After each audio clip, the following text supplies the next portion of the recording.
puede tener la persona con uno mismo, más allá del reconocimiento que pueda o no pueda tener, es el deber cumplido. Y esto le digo no en son de repetir, quién sabe, alguna oración trillada de alguien que deja como se dice, la camiseta. No sentí ninguna tristeza, sentí una liberación. Era libre de tomar mis decisiones. En segundo lugar, no sentí desocupación, porque ya estaba vinculado a la cátedra universitaria y en ese momento me propusieron algunas. De hecho, esos 4 primeros meses dicté materias que no estaba dictando en la universidad. Trabajé en la materia de realidad nacional, en la materia de principios básicos de economía, dicté parte de la maestría en la Universidad Andina de lo que es gestión de calidad y productividad, en términos de lo que es administración de procesos exactamente, teoría de decisiones en el Instituto de Altos Estudios Nacionales, más allá de las materias que yo venía dando y que me incrementaron en el área de administración de empresas, mercado de valores, administración de riesgos financieros, estadística inferencial, descriptiva. Pasé súper ocupado, muy ocupado. O sea, yo no sentí ese cambio en términos, bueno, al contrario. En el mes de abril, imagínense, estoy hablando de 4 meses y medio que después que me retiré, le dije a mi esposa, a mi compañera de vida, estoy libre ahora porque de gana acepté tantas cosas. O sea, me quedé con tanto trabajo que les digo, me tocaba preparar las clases en el día, dar las clases en la noche, daba clases hasta el sábado. O sea, pasé, le digo, realmente un privilegio dar clases, ¿no? Y a jóvenes, pero pasé muy ocupado. Y una tercera cosa que quisiera decirles es decirle a las personas que leer realmente es un privilegio. Y yo creo que las críticas a esta obra serán siempre bienvenidas. Pero las críticas en tanto hayamos leído la obra. Ahora, esta obra está disponible en DIN Ediciones. O sea, en dinediciones.com, tienen que buscar, desde La Paz a la Guerra, Luis Altamirano. También está disponible en Librimundi, está disponible en Librería Rayuela, está disponible en Mr. Books y también está disponible en Librería Estudio. Las personas que desean adquirir, el costo es $27, constituye un apoyo siempre, porque haciendo libros no se hace dinero. Pero yo creo que cuando uno hace un libro, es como dejar un libro.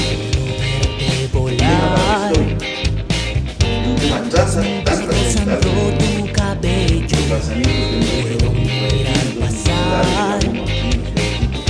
Incontables luces fuentes de tiempo, ojos y cuerpo de sal. Implacables curvas, fuego violento, mi demonio angelical. De estilo tan antinatural. Dulce corazón de terror fue culpable de mi ilusión. Hasta amado por mi Saludos cordiales a todos los cibernautas que ya nos acompañan a través de las redes sociales. Para mí es un honor tener un programa más de Voces y Rostros Ocultos del Ecuador. Hoy acompañado del ex general Luis Altamirano, un hombre de mucha trayectoria, un hombre muy intelectual, a quien saludo efusivamente. Luis Altamirano es doctor en Educación por la Universidad Nacional de San Marcos, Perú, máster en Estudios Estratégicos por Madras University, India, máster en Seguridad de Defensa en el Instituto de Altos Estudios Nacionales, máster en Gestión de Calidad y Productividad por la Universidad de las Fuerzas Aéreas, máster en Ciencias Administrativas por Troy University en Estados Unidos, licenciado en Ciencias Militares, ingeniero comercial y diplomado en Prospectiva Estratégica por la Escuela Superior Politécnica del Ejército, graduado en la Escuela Superior Militar Eloy Alfaro en 1984, asistió a los cursos básicos y avanzados de oficiales en la Escuela de Perfeccionamiento del Ejército, Estado Mayor en la Academia de Guerra y Estado Mayor Conjunto en el Instituto Nacional de Defensa, graduado de los programas de técnico de enseñanza y análisis de sistemas de duración y 1 año cada uno de estos estudios en el Centro de Estudios de Personas del Ejército de Brasil, y así pues sigue un amplio contenido dentro de sus expectativas. General, bienvenido. Muchas gracias por asistir a Voces y Rostros Ocultos del Ecuador. Muchas gracias por la invitación, un saludo cordial a la audiencia. Muchas gracias, general. Nosotros hemos sido honrados en tener este libro que usted ha presentado ya al país, De la paz a la guerra, evolución, crimen organizado en el Ecuador, de Luis Altamirano. Lo he leído y lo he estudiado, pero quisiera preguntarle a usted de qué se trata este libro. Bueno, yo quisiera iniciar primero mencionando un poco la motivación que me llevó a escribir y sobre todo cómo fue la selección de, más allá del contenido, de lo que uno tiene que poner al final, que es el título. Y en primer lugar, la motivación estaba orientada a responder una inquietud que puede ser hasta paradójica, que no tiene que ver con el pasado, a pesar que es un libro que habla de historia, y que no tiene que ver con ese presente que hoy lo vivimos de alta incertidumbre. Pero el motivo fundamental de escribir el libro es el futuro del Ecuador. Porque estoy consciente que el presente, que lo transitamos en cada momento, y el tiempo pasado, y esto no quiere decir que redunde, estará presente en el futuro. ¿Le preocupa el futuro del país tal cual se está viviendo actualmente? El libro lo que permite develar es que hemos ido cosechando lo que hemos sembrado. O sea, las cosas no se dan al azar. Claro que hay elementos que escapan a la capacidad que puede tener un gobierno, un Estado y una sociedad, porque también hay factores externos en donde un país como el nuestro, sobre todo por sus dimensiones, su peso estratégico, que es mucho menor frente a otros, tiene una incidencia. Entonces el futuro, claro que es una preocupación por las futuras generaciones, porque si no conocemos la historia que hemos transitado, y esto sin caer en esta frase del filósofo español Ruiz de Santalla, y aquellos que no conocen su historia están destinados a repetirla como sociedad. Así es. Aspecto que no conjugo exactamente que se trata de una repetición, el no conocer, porque tampoco la historia es cíclica ni la historia se repite fielmente a su pasado, pero la historia sí nos deja lecciones. Entonces, cuando la historia nos va dejando lecciones y esas lecciones son asimiladas en el contexto de esa coyuntura, y sobre todo con una mirada prospectiva, nosotros podemos plantear alternativas con ese conocimiento, con innovación y con voluntad para que tengamos un futuro mejor. Entonces ese es el objetivo básicamente que busqué trazar en el libro. General, en cierta forma, De la paz a la guerra es un título, y así ya inicia, ¿no? Es un libro bastante fuerte, bastante sesgado en cuanto a las problemáticas que el Ecuador está enfrentando, la realidad actual, la falta de muchas pertenencias, la falta de educación, la falta de salud, la falta de seguridad y la falta de todo, ¿no? La falta de oportunidades. Es este libro pues realizado profundamente por usted, también me pone una dedicatoria. En general me siento muy honrado su presencia nuevamente, en quien saludo la inteligencia general. A Cristian Vinuesa del programa Voces y Rostros Ocultos del Ecuador, gratitud por el interés y difusión de este magnífico libro, ¿no? Que he tenido la suerte de estudiarlo, de leerlo, y obviamente encuentro muchos conceptos que hay que avanzar para mejorarlos. Por ejemplo, la evolución del crimen organizado. ¿Por qué la sociedad ecuatoriana o por qué la política ecuatoriana ha permitido que estas mafias enquistadas en el país sigan avanzando y tomen más poder que la propia sociedad dicha? Mire, volviendo un poco a lo que quedó todavía pendiente, el título de la obra inclusive no afirma que hemos pasado de la paz a la guerra. Lo que afirma es preguntarnos de la paz a la guerra, porque yo lo que busco es desmitificar ese famoso mito de la isla de paz, porque fue en cierto modo una especie como de síndrome colectivo, una comparación de naturaleza emocional que tuvo la sociedad frente a los problemas de violencia que ocurrían en los países vecinos. Así es. Fundamentalmente. Y nos hizo pensar que estábamos en un oasis. Y guerra, que es lo que digo, bueno, estamos en guerra. Alguien me puede decir, bueno, es que si estamos en un conflicto armado interno declarado por el gobierno, sí, pero la guerra a la cual nos podemos referir el día de hoy es mucho más compleja que la guerra misma.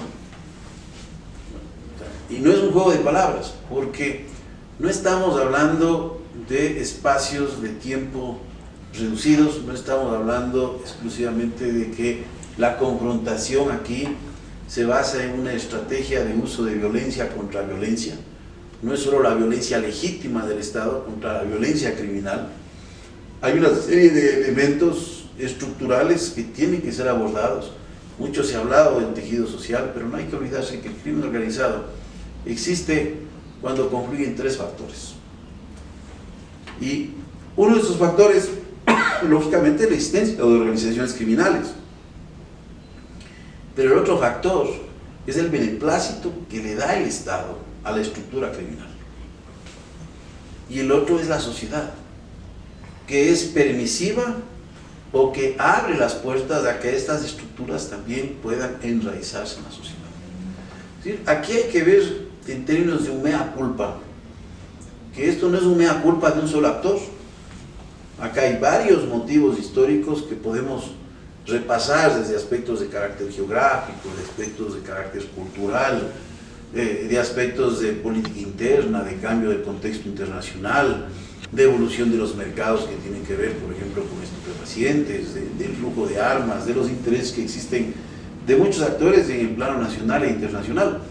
Entonces es un problema que se complejiza porque esto no obedece simplemente a que hay un bando por un lado y un bando por el otro lado y que tienen una confrontación en un escenario definido. No, aquí tenemos un adversario más que un enemigo, porque es un adversario que viene de la propia sociedad. Lógicamente hay presencia de estructuras criminales extranjeras y personas también que no son nacionales ecuatorianos, que están vinculados a estas estructuras criminales, pero estamos hablando de connacionales que están actuando, interactuando en estas estructuras que tienen un proceso de mutación y cambio impresionante, porque aquí no podemos hablar de algo comparativo a lo que existía con el cartel de Medellín o el cartel de Cali, porque hay una diferencia enorme entre esas estructuras y lo que tenemos en el país.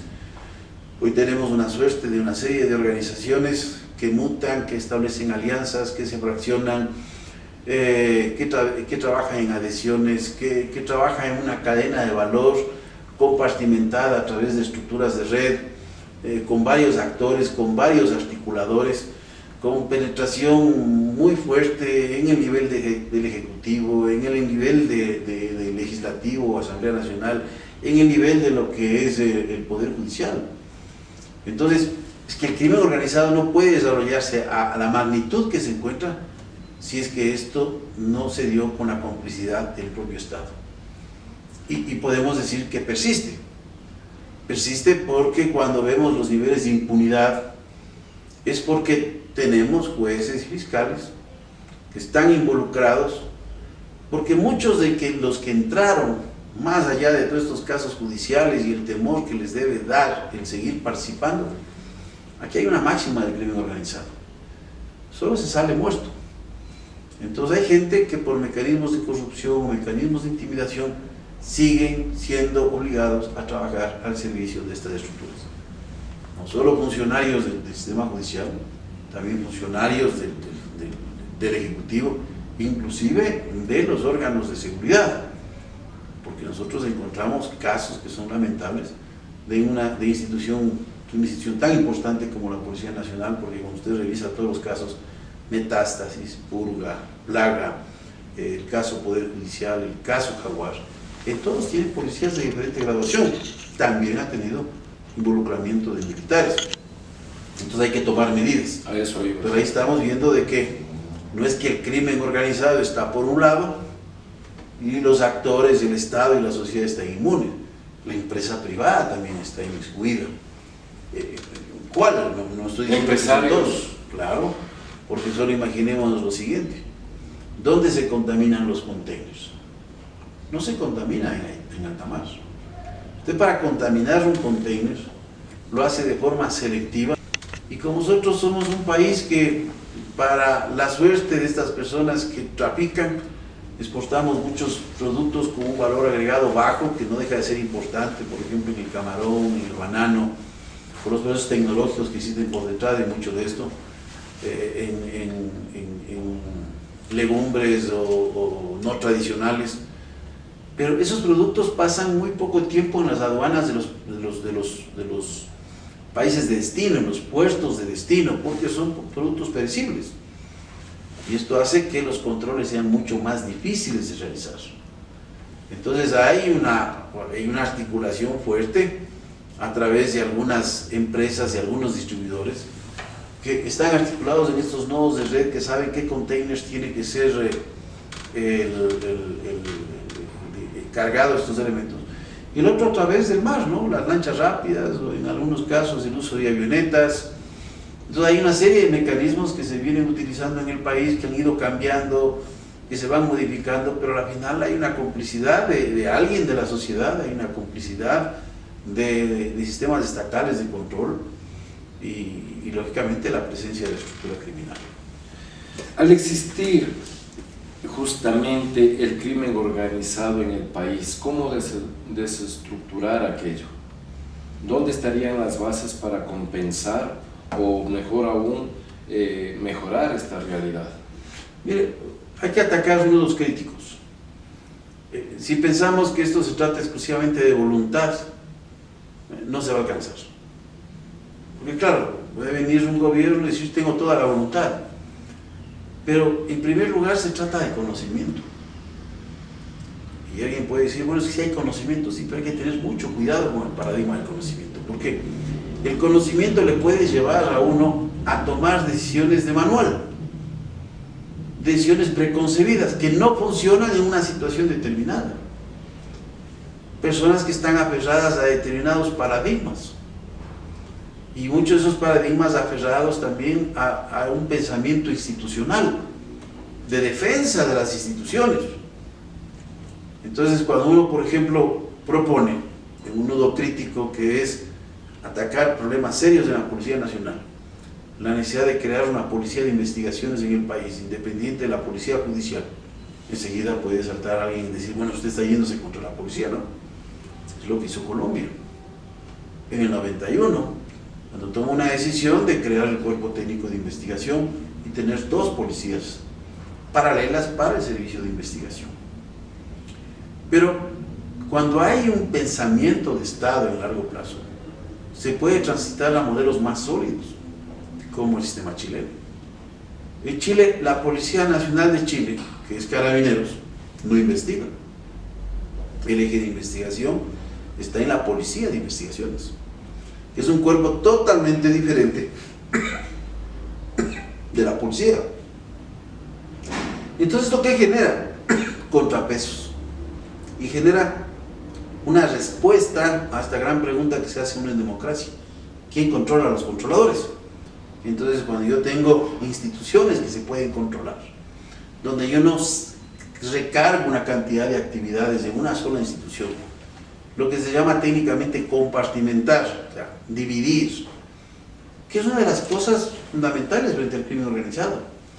Yo no le entrego a una persona todo, porque esa persona, si se contamina, sabe de todo, y yo divido.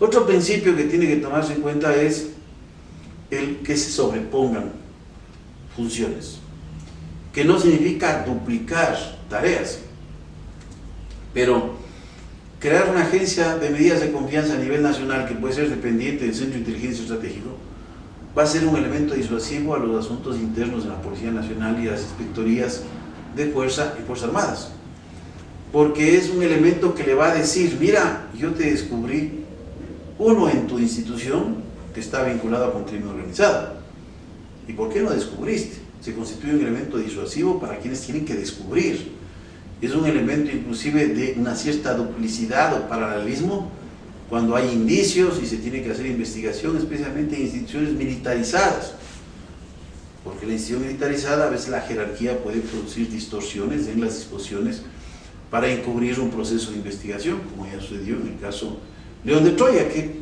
prácticamente nunca sabremos exactamente lo que pasó, porque el proceso investigativo se paró por orden de una jerarquía policial importante. Entonces uno se pregunta, bueno, ¿quiénes son los que nos defienden? Pues, ¿cuáles son los buenos? ¿Cuáles son los malos? Entonces es importante trabajar en esto, y esto le va a dar mayor fortaleza a la policía, y esto le va a dar mayor fortaleza a las Fuerzas Armadas, y esto le va a dar mayor fortaleza al servicio público, porque tengo una organización que puede aplicar medidas de confianza a cualquier servidor público, uniformado o no uniformado. Entonces son mecanismos que le da un aseguramiento a los propios procesos que ahí están implementados, porque hay que ver las estadísticas. O sea, las estadísticas son terribles.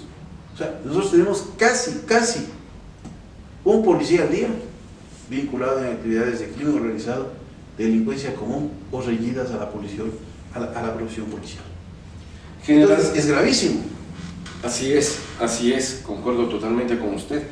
Usted muy de cerca, con esta investigación que vuelvo a reiterar en el libro de La Paz a la Guerra, hace todos esos análisis, está detalladamente con estadísticas, con gráficas, es una investigación muy bien lograda. Entonces, en ese sentido, pues el mérito, porque el general Luis Altamirano, ex general del ejército, Luis Altamirano es ecuatoriano, ¿no? Y nos sentimos pues muy orgullosos de este logro y de sus logros, general. En ese sentido, el gobierno ecuatoriano, el gobierno actual, ¿tiene buenas intenciones? ¿Está haciendo bien las cosas? En cuanto al crimen organizado, en cuanto a las mafias enquistadas en el país, sabemos que hay más de 70 mafias enquistadas en el Ecuador, un país geográficamente no pequeño, ¿no? En el sentido de que no somos casi nada, sino somos grandes en muchas cosas, tenemos muchas fortalezas, pero en un país de 24 provincias que haya más mafias que en otro lado, estamos en esas estadísticas que el Ecuador como uno de los países más peligrosos del mundo, y así lo leen desde afuera, ¿no? Lamentablemente. Mire, si no se trabaja en el fortalecimiento de la institucionalidad, en devolver institucionalidad, y ese devolver institucionalidad no significa simplemente refundar o fortalecer a las instituciones que actualmente tienen falencias, porque ¿qué es una crisis? Una crisis es una brecha entre lo que debe hacer una institución y lo que está haciendo, y que genera realmente un desconcierto al no cumplir con su tarea misional. Entonces ahí una institución está en crisis. O sea, cuando una instalación hospitalaria, una clínica está en crisis, cuando no tengo la capacidad de procesar los pacientes, cuando no tengo la capacidad de efectuar los diagnósticos, cuando no tengo la capacidad de atender a las personas que vienen a un centro de salud, estoy en una crisis. ¿Qué pasa en la crisis actual?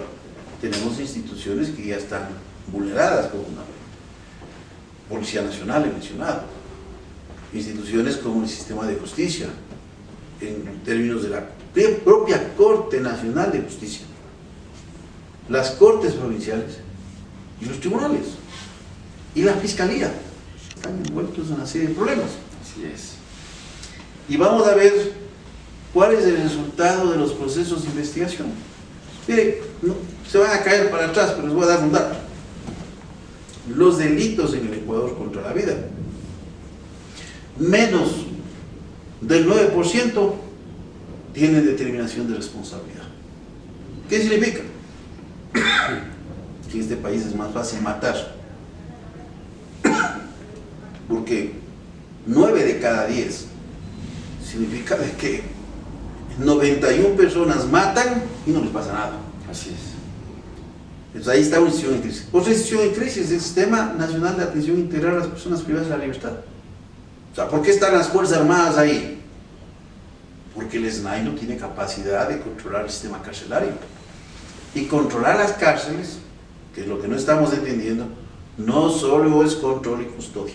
Las Fuerzas Armadas están haciendo control y custodia, pero la restitución del sistema involucra todo el procedimiento previo de ingreso a una cárcel, todo el procesamiento de rehabilitación y todo el procedimiento para la reinserción social. No existe nada de eso. Es menester que el O sea, ejército... este rato solo estamos controlando Así es. y custodiando. Es que no queda más. Es menester que el ejército esté haciendo esta lucha. Es que no hay alternativa en este momento. Entonces, ¿cuándo saldremos de esta situación? Cuando vamos a restituir la institucionalidad. Así es. Cuando tengamos un SNAI que pueda hacer su trabajo. Cuando tengamos una policía que pueda hacer su trabajo sin necesidad de una complementariedad en las Fuerzas Armadas y que esa complementariedad se presente solo en situaciones de crisis o situaciones especiales. Porque mire, es tal el nivel de desazón que le aseguro que si usted le pregunta a un ciudadano, quisiera hasta que el militar actúe de juez o actúe de fiscal, pues que eso no puede ser. Estamos en un estado de derecho, no estamos en un estado de cualquier otra naturaleza que sea un estado de derecho. Entonces no podemos pensar en la panacea militar, que el militar le va a solucionar todo. Es que el militar no le va a poder solucionar ni el funcionamiento de las cortes, lo que es la justicia, en sus 3 niveles, ni tampoco le va a solucionar el funcionamiento de la fiscalía. ¿Está funcionando estas políticas de Daniel Noboa? Mire, si es que no tratamos los temas estructurales con valentía, con innovación, si no caemos presos de estas lógicas institucionales, le digo, estamos simplemente caminando en un sendero que puede durar mucho más tiempo. Mire, es imprescindible que el país cuente con un organismo que articule la seguridad, que no dependa su cabeza ni de uno ni de otro. Aquí en el país se creó nuevamente el concepto de la fuerza pública. Bueno, bienvenido sea. Fuerzas Armadas, Policía Nacional. Bueno, aquí hay que entender que la fuerza pública es más que eso. La fuerza pública tiene que ser el cuerpo de vigilancia aduanera, que hoy no es nada. ¿Cómo es posible que un cuerpo de vigilancia aduanero no tenga armas? Y también que exista corrupción dentro de esos cuerpos, como usted lo acaba Pero es que no hay mencionar. institucionalidad, o sea, no hay ni orgullo a pertenecer. Entonces, son instituciones que se han perdido en el camino. ¿Cuál también debía ser parte de la fuerza pública? El cuerpo de vigilancia y seguridad penitenciaria, pero está contaminado. Es un cuerpo que se buscó, por ejemplo, mire las soluciones cortoplacistas que generan aplauso, que lo critiqué en su momento, lo pongo en el libro. Vamos a formar 1.360 guías penitenciarios. Salieron, se tomaron la foto. ¿Cuál fue el resultado? Que a la vuelta de la esquina, en un proceso flash de formación de personas sin vocación, ¿cuáles eran los problemas del gabinete de seguridad? El alcoholismo, la violencia intrafamiliar del círculo del guía penitenciario. Así es. Los problemas de ausentismo, deficiencia laboral y corrupción. Es decir, las 1.300 soluciones se tradujeron en 1.300 problemas. Por hacerlo al apuro, para el aplauso, para la foto. Lo propio se hizo que dijeron, vamos a incrementar 30.000 policías, solo incrementaron 10.000. Pero mire el problema, pues, usted gradúa a 10.000, pero no tiene para equiparles. Es un proceso flash nuevamente de formación, con una afectación en la estructura piramidal, porque lastimosamente tenemos una policía militarizada. No debiera ser así. La lógica es que la policía no tenga un carácter militar. La Constitución puede decir que es una institución de carácter civil, pero es militarizado. Y la militarización en un cuerpo de seguridad interna es riesgoso. ¿Por qué? Porque la jerarquía de una institución que tiene una cultura militar puede conllevar a que ese policía actúe más allá del marco de la norma simplemente por disposición superior. Eso no ocurre en Europa, eso no ocurre en países en donde, mire, es que en la cultura militar es necesario esa subordinación, entre comillas ciega. ¿Y a dónde Porque si hay tenemos? un momento que yo tengo que decirle, tú tienes que estar en esta posición, para defender esta posición, en donde tengo que haberle preparado para que psicológicamente esa persona sepa que posiblemente de ahí no va a salir vivo. ¿Y a dónde tenemos Pero que la avanzar? policía usted no le puede decir eso. ¿Y a dónde tenemos que avanzar? Usted topaba dentro de este Hay conversatorio, una reforma policial. topaba el ejemplo de Chile. Claro, mire, ¿qué es lo que pasa en Colombia y en Chile? Cuando en Colombia hace la investigación, el cuerpo técnico de investigación, ahí no hay jerarquías. Claro que hay graduaciones, Pero se desborda. pero no es la jerarquía militar, no es el hecho que yo te ordeno que cierres la investigación. Pero recordamos con Pinochet lo que ocurrió en Chile. No, es por otra ejemplo, cosa, estamos hablando- para limpiar, no, yo sé, para limpiar, por ejemplo, toda la problemática, pero también voy arrasando también a intelectuales, universitarios, a protestantes. Sí, pero no tiene nada que ver, porque una cosa es vivir en una dictadura, en donde se puede cooptar esas instituciones, de hecho se cooptan, y otra cosa es el funcionamiento. Cuando usted tiene una policía de investigaciones como en Chile, es una policía totalmente independiente. O sea, mire, diferencia la investigación de la inteligencia. Y topo La de gente- esta manera. La gente a veces no discierne esto. Investigar es sobre el delito cometido. Hagamos de cuenta que aquí en este escenario aparece un muerto. También usted en el libro toca Entonces- sobre Alfaro Vive y es por eso que Entonces que voy a lo llevo como investigar ejemplo. quién es el responsable de ese muerto. Ujú. La inteligencia lo que hace en cambio es tratar de anticipar el hecho de para que no esté el muerto, no venga acá, no se produzca esa muerte. Entonces, cuando yo tengo un proceso de investigación, tengo que determinar, a ver, ese muerto que está ahí fue asesinado por delincuentes, fue abuso policial, fue provocado por un grupo político, un grupo subversivo. Tiene que ser independiente. Entonces, usted tiene una policía de investigaciones en Brasil. Mire, es que le pongo ejemplos que son claros. Así es. En Brasil, en los estados, porque en un estado federal hay las agencias federales y las agencias de los estados. Un estado en Brasil, por ejemplo, el estado de San Paulo, que de hecho tiene más población que todo el Ecuador. Obviamente, ya son 200. Pero el estado de San Paulo tiene Son una los policía 18. que se llama policía militar, que es el equivalente a nuestra policía nacional. Tiene el nombre de militar por toda esta influencia portuguesa, etcétera, etcétera, pero es la policía uniformada, porque en Brasil el apelativo militar se da a todo cuerpo uniformado. Pero si usted visita Brasil va a encontrar bomberos militares, es porque el bombero está uniformado, no porque sean militares. Pero ¿quién investiga el delito? La policía civil. ¿Dónde está medicina legal y ciencias forenses? En la policía civil. ¿Dónde está medicina legal y ciencias forenses en Colombia? En una institución civil. ¿Por qué voy a manejar las pruebas? Que puede inculpar inclusive a un policía, que puede inculpar a un miembro de la fuerza pública, o que puede tener una injerencia inclusive de carácter político. Busco compartimentar, evitar que se recaiga todo en una institución. Mire, cuando uno viaja, se encuentra con algo que es normal. La licencia se saca en un lado, se matricula el vehículo en otra entidad, en otra institución, y le controla en la calle a otra institución. Porque sería ilógico que el que le controla la licencia la haya emitido. Porque póngase que me emitió a mí sin tener las credenciales, le pasé un billete.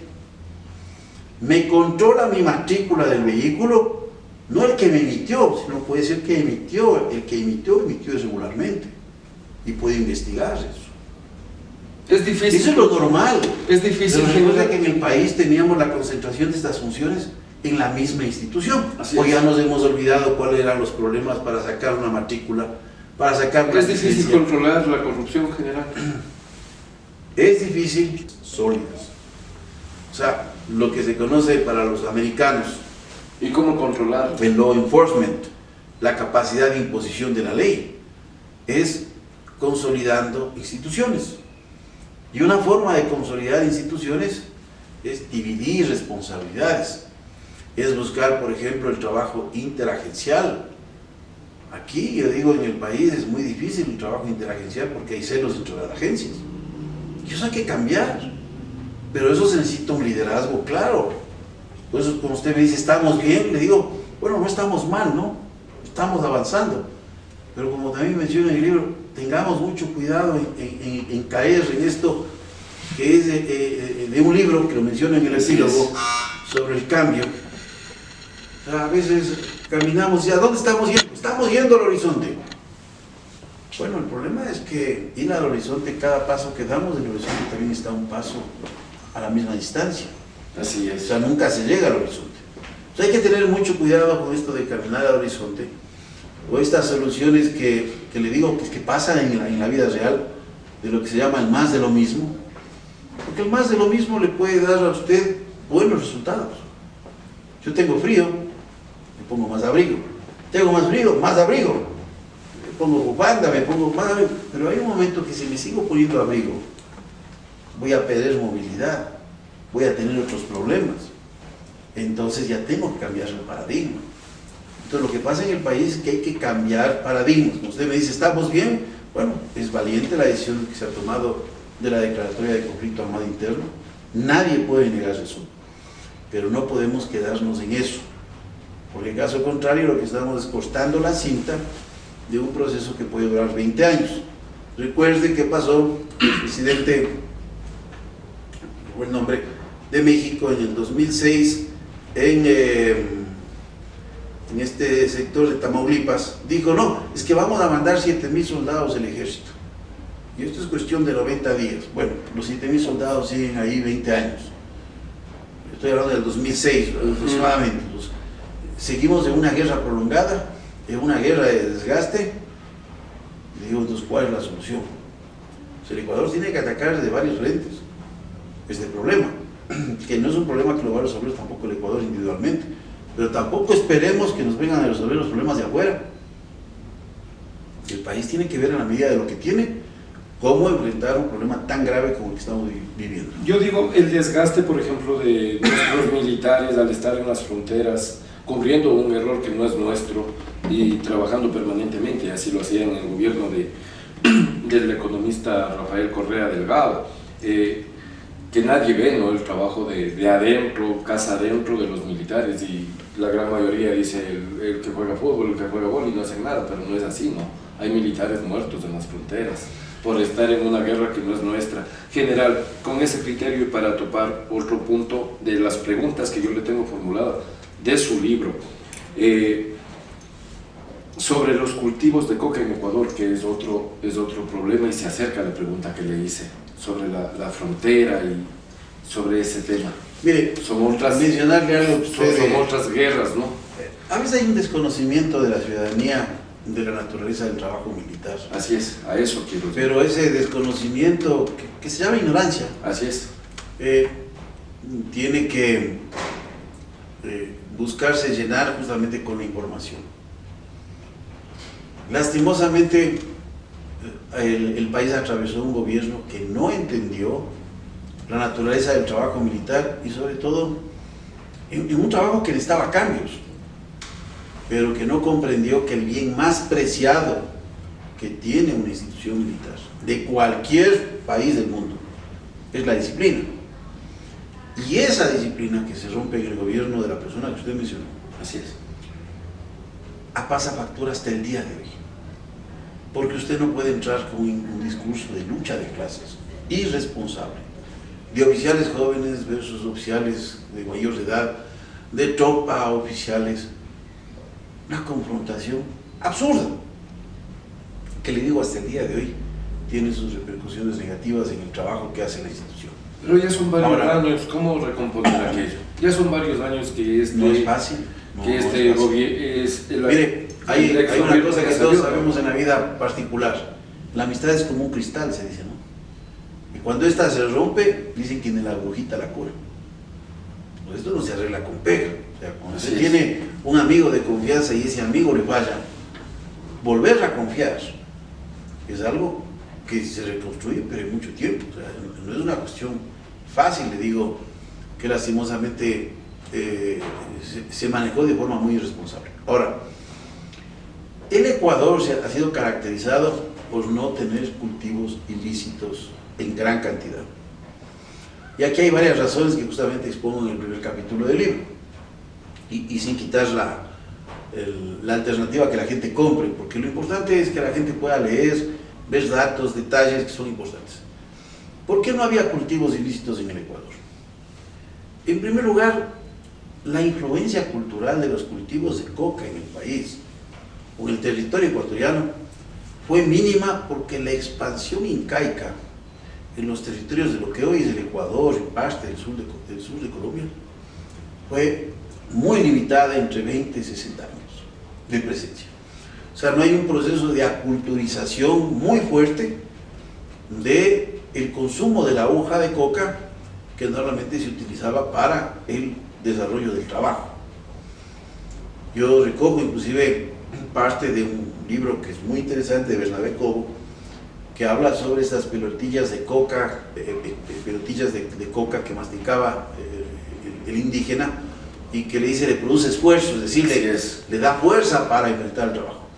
Pero las referencias que hace es Potosí, en Bolivia. Entonces, muy enraizado en lo que es Bolivia, muy enraizado en lo que con la hoja de coca. ¿Qué pasó en el Ecuador? Que los pocos cultivos fueron sustituidos por cañaverales. El trago sustituyó a la coca. Eso es una gran realidad. A eso se sumó el hecho de que cuando comenzó a expandirse los cultivos de coca en Colombia, porque también hay que recordar que Colombia tenía una extensión muy reducida, pero la expansión fuerte de los cultivos de coca se da por la incidencia del cartel de Cali y cartel de Medellín, porque ellos comenzaron a traer productos semi-elaborados, la pasta base sobre todo, desde Bolivia y Perú, y lo traían a través de las cuencas hidrográficas a la selva colombiana. Colombia es un país de 1.145.000 kilómetros cuadrados, que prácticamente es un país vacío.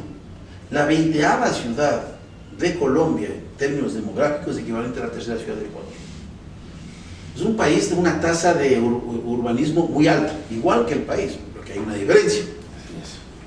Un país tan grande tenía una zona muy rica, su zona selvática en Colombia es prácticamente de 2 regiones, porque tiene varias regiones, nosotros tenemos 3 regiones, ellos tienen 6 regiones, si mal no estoy equivocado. 2 regiones, la una se conoce la región de la Amazonia y la otra es la región de la Orinoquia. Estas 2 regiones equivalen a 3 Ecuadores en superficie. A 3 Ecuadores actuales. Así es.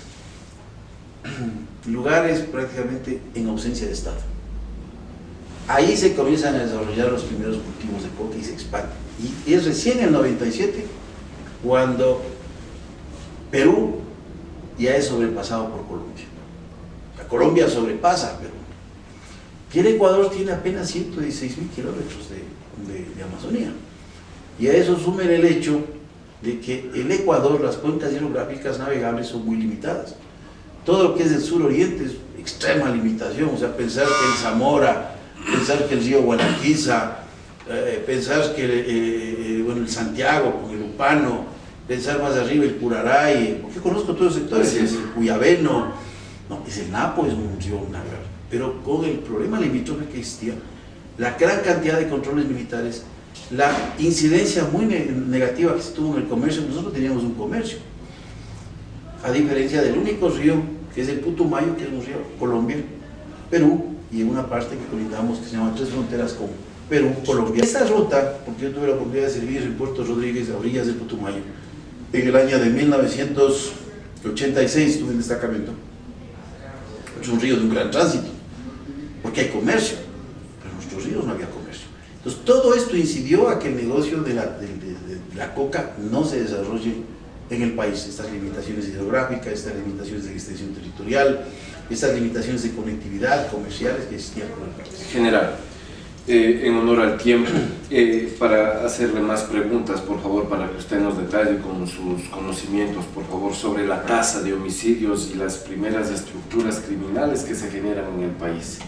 ¿Cómo nosotros desbordamos aquello como sociedad, como Estado, como sociedad, como fuerzas militares, policía, y ahora estamos huérfanos de nosotros mismos, ¿no? Porque tenemos unas conductas inapropiadas, por ejemplo, incluso regionalistas.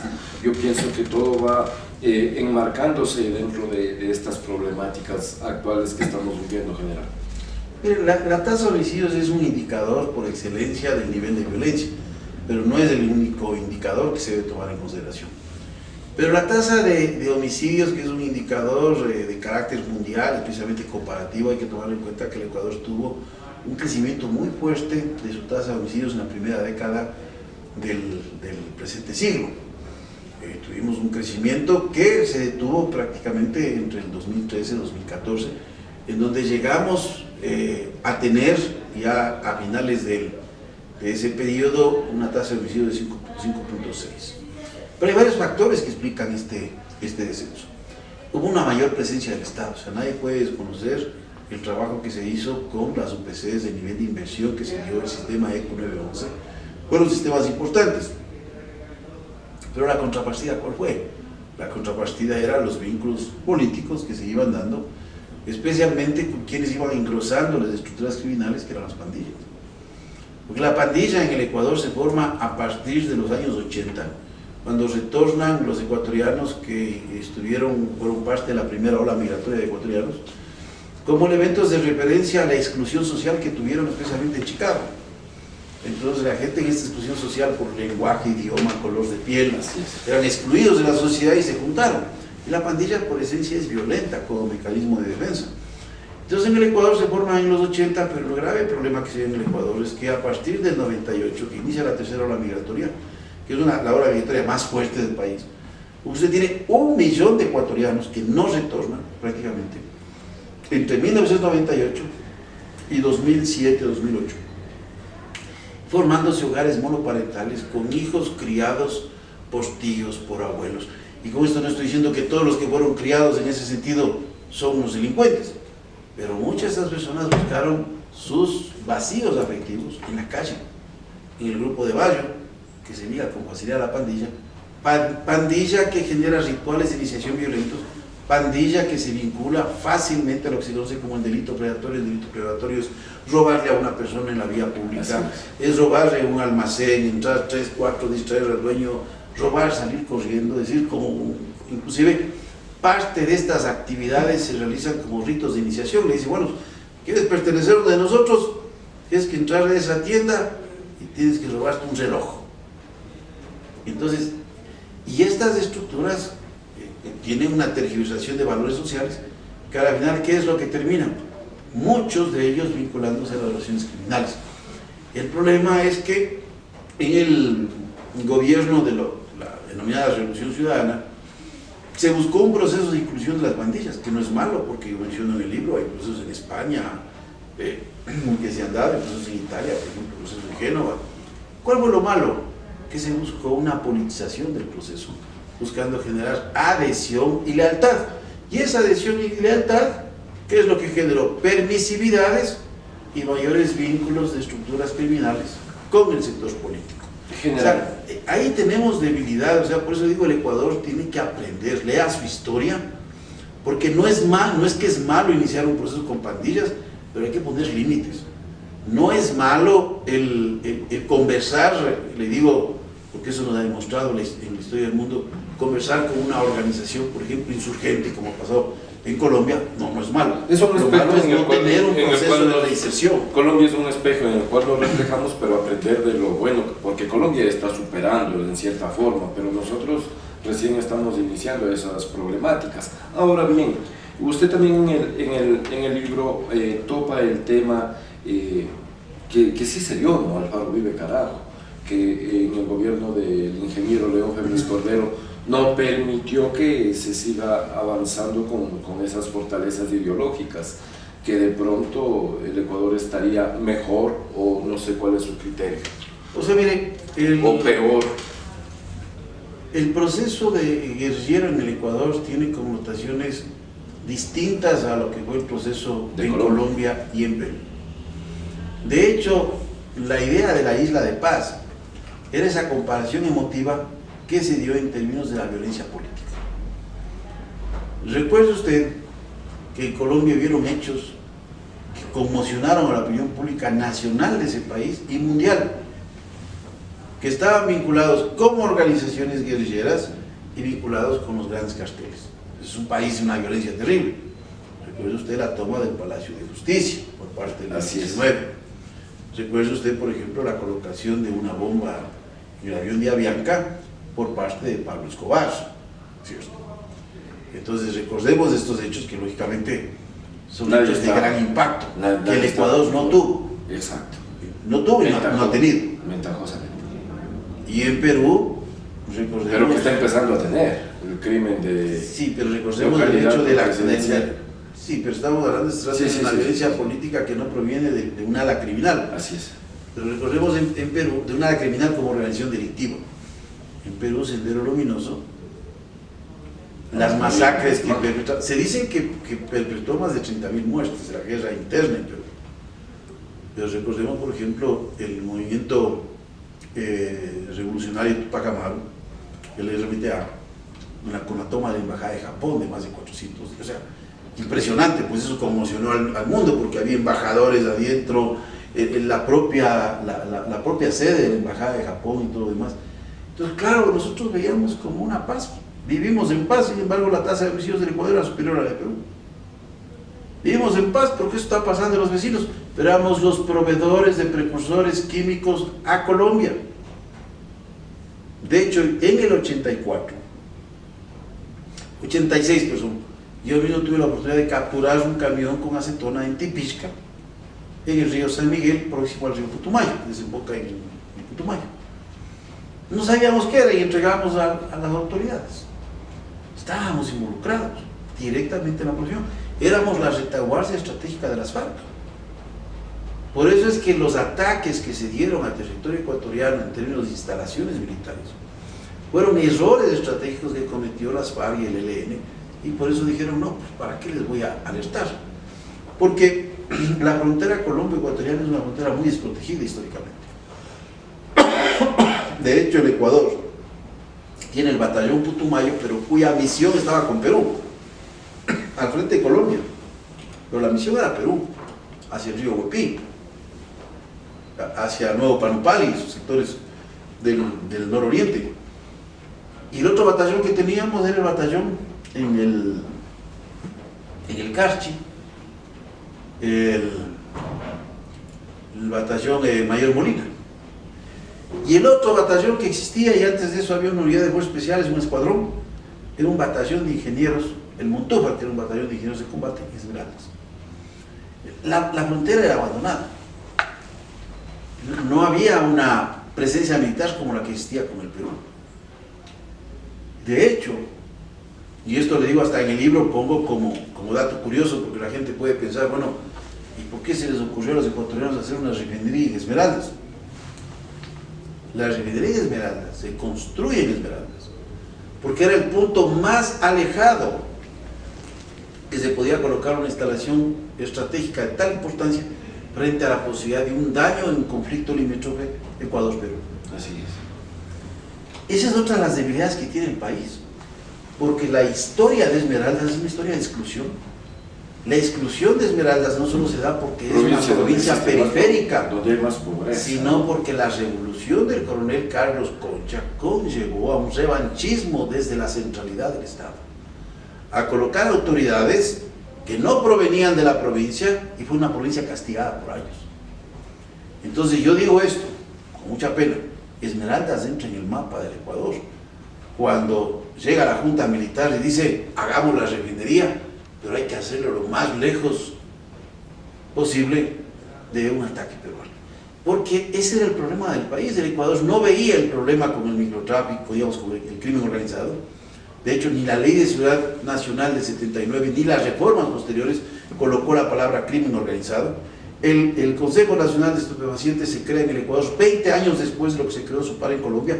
Sí, nosotros hasta en legislación íbamos rezagados. Pero el gobierno de León Febres Cordero, volviendo a la misma pregunta general, mil disculpas, no les dio opción de no les dio, procesar. pero le digo, hay que guardar las diferencias a muchachos universitarios, intelectuales de una organización muy pequeña, ¿no? Muy pequeña, Por eso, que tranquilamente ¿por qué no podían tuvieron arreglar vinculaciones con y no asesinarles de la manera que le asesinaron? Por Claro. ejemplo, ahora que usted... Pero ¿por qué no tuvo vinculaciones con el narcotráfico? Esmeraldas, a la profesora Consuelo Benavides le encontraron con 30 tiros en el rostro, y así a todos, ¿no? Claro, ¿por qué no tuvo Álvaro Vive vinculaciones con el narcotráfico?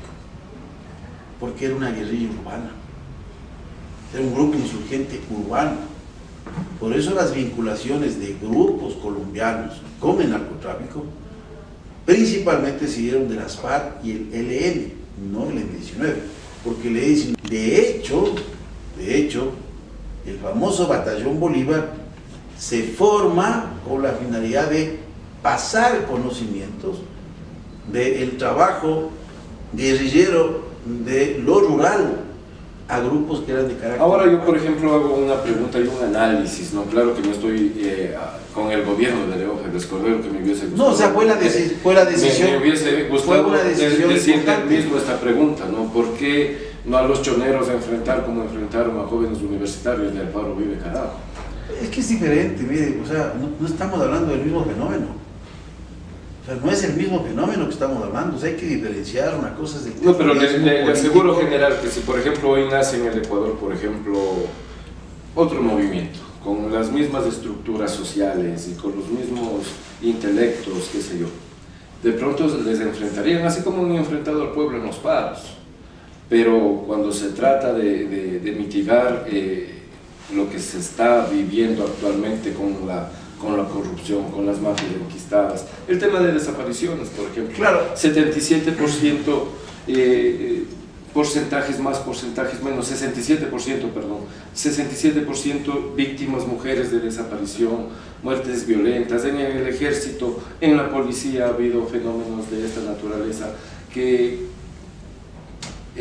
han asfixiado a compañeras que han estado, les han encontrado libando, y fenómenos así, ¿no? Y no trato de poner el dedo en la llaga ni herir susceptibilidades de ningún tipo y de ninguna institución, porque somos muy respetuosos de aquello, pero eso está pasando en el país. Da miedo tomar un bus, da miedo tomar un taxi, salir a cualquier hora del día. Usted aquí en su libro pues tiene claramente los porcentajes de índices de peligrosidad en el que está el país, y lamentable pues no se puede hacer nada. Mire, es importante que el análisis que se hace de los hechos que ocurren inclusive al interior de las instituciones, y no se diga al exterior de las mismas, y el análisis como país y como sociedad se haga en el contexto histórico que estamos viviendo. O sea, las soluciones del pasado pueden haber servido para ese pasado, de ahí se puede haber sacado lecciones, como yo le digo. Por eso esa frase de este filósofo español, que no comparto yo plenamente, porque yo pienso que la historia no se repite. La historia presenta elementos que pueden tener similitud, pero los contextos cambian. O sea, mire, el país está frente a un contexto. Usted me dice, ¿cuál era el país del 2010 frente al país del 2016? Ahí solo le puedo decir un dato muy importante en términos de crimen organizado. En el 2010 estábamos terminando el periodo de la base de Manta. En el 2016 estábamos con la firma del proceso de paz en Colombia. Los dos eventos tuvieron relación. Claro que tuvieron relación, hay que analizar en cifras. Tuvieron una relación importante. El Plan Colombia, la dinámica del Plan Colombia tuvo una incidencia muy fuerte sobre la seguridad en el Ecuador. Ahora recuerde usted, el mismo Ecuador en ese tiempo decía, ese no es nuestro problema. Entonces hoy pedimos a gritos que se involucren, pero desde la misma política de defensa en ese tiempo. Pero ¿por qué, general? No aquí de pronto tampoco concuerdo, ¿no? Porque tiene que venir otro país a darnos pensando, a darnos haciendo, a darnos viviendo la realidad que nosotros tenemos que enfrentar. Yo no estoy de acuerdo que vengan militares norteamericanos a mandar a nuestros militares, si sabemos que tenemos militares de gran valía y lo hemos estado demostrando. Lo que yo pienso que sí se debe hacer es mejorar esas estructuras, esas bases desde el inicio, dentro de las... No, yo comparto con usted, o sea, pensar... dentro de la escuela militar, dentro del ejército, dentro de la policía, de las instituciones, de fiscalías y de toda la organización, claro, de la asamblea, mire, pero también haciendo un esfuerzo... Yo comparto con usted, lo que pasa es que hay que tener un absolutamente mínimo de nacionalismo, pero no se puede despreciar la cooperación internacional, pero el nacionalismo... Pero para que vengan a enquistarse aquí en el país, porque también como hay cosas positivas... Un mínimo de nacionalismo... Sí, pero como hay cosas positivas, obviamente, como hay cosas positivas de la base de Manta, también hay cosas que se desbordan, ¿no? Lo ocurrido en Cuba, por ejemplo, cuando se quieren apoderar y ellos mandar, bueno, quedará para otro análisis. En honor al tiempo, pues, general, cuando usted se retiró del ejército, ¿sintió ese momento fuerte, duro, de dejar una institución en la cual usted se ha forjado y obviamente, siendo más adentrados al sentimentalismo, ha querido esa institución y ha luchado por ella? Y obviamente a través de ella también ha trabajado por el país, y muchas gracias por aquello, general. En Voces y Rostros Ocultos del Ecuador, Cristian Vinuesa Guzmán. Hasta la próxima, Ecuador, donde quiera que se encuentre. Incontables luces, fuentes de tiempo, ojos y cuerpo de sal. Implacables curvas, fuego violento, mi demonio angelical.